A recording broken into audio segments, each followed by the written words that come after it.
Ma grand-mère, elle m'a chassée de la maison. Je suis devenue une chélier, une enfant de la rue.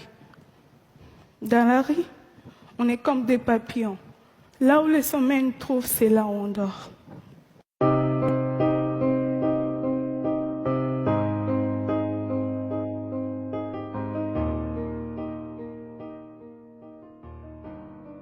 Je suis née en République démocratique du Congo, dans une bonne famille, oui. Quand j'étais petite, mon père était en gérant dans une société de mines de diamants. On vivait dans une grande maison en Bujimaï, dans la province du Kasaï. J'allais à l'école et j'étais heureuse. Ma mère vient d'une famille pauvre. À cause de cela, la famille de mon père n'aimait pas ma mère. Puis un jour, mon père a perdu son travail. J'avais 6 ans.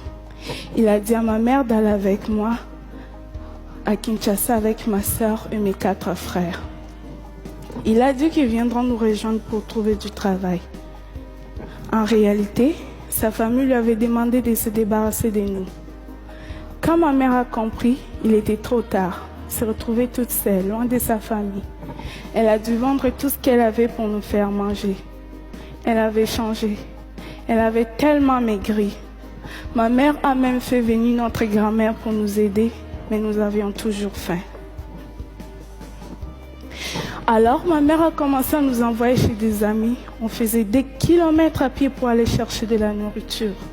Et en même temps, ma mère et ma grand-mère sont allées demander des conseils chez des prophètes, ceux qui représentent Dieu. Elles cherchaient la cause de tout le malheur de notre famille. Le problème est qu'elle m'avait amené chez un faux prophète.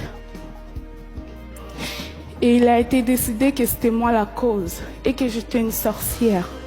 Les charlatans m'ont parlé pendant plus d'1 heure pour que j'accepte que je sois une sorcière. Il a crié sur moi sans arrêt. Ils m'ont fait boire 5 litres d'eau avec des herbes dégueulasses.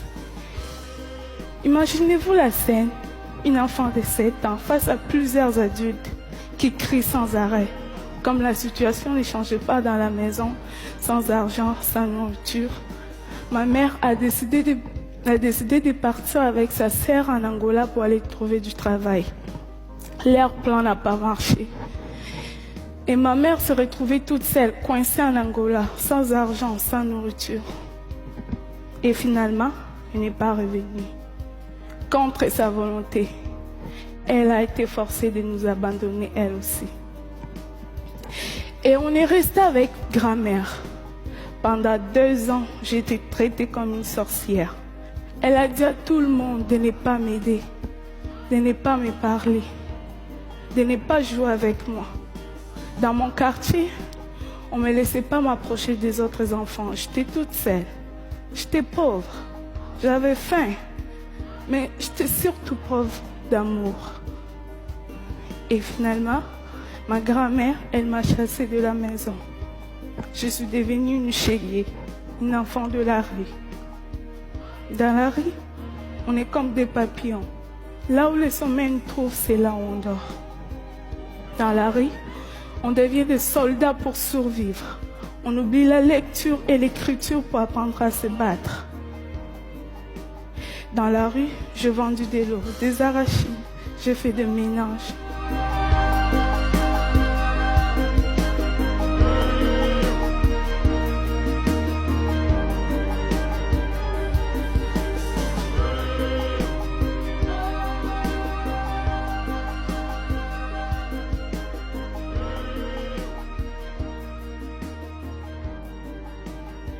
Le film a eu beaucoup de succès. Je suis passée de rue de Kinshasa au tapis rouge de festival.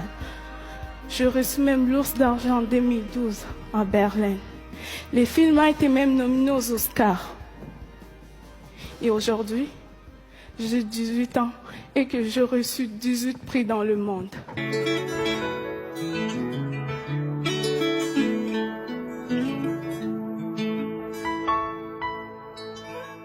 Quels que soient tes revers, même si tout va de travers, et si tout semble être à l'envers, prends courage, persévère. Quelles que soient tes ambitions, ta foi et ta dévotion, que tu n'obtiennes satisfaction. donne-toi toujours à fond. Car chaque chose a sa vraie place, dans le temps et dans l'espace. Quoi que la vie te réserve, bats-toi toujours, espère. Et c'est comme ça, oh, oh, oh, et c'est comme ça.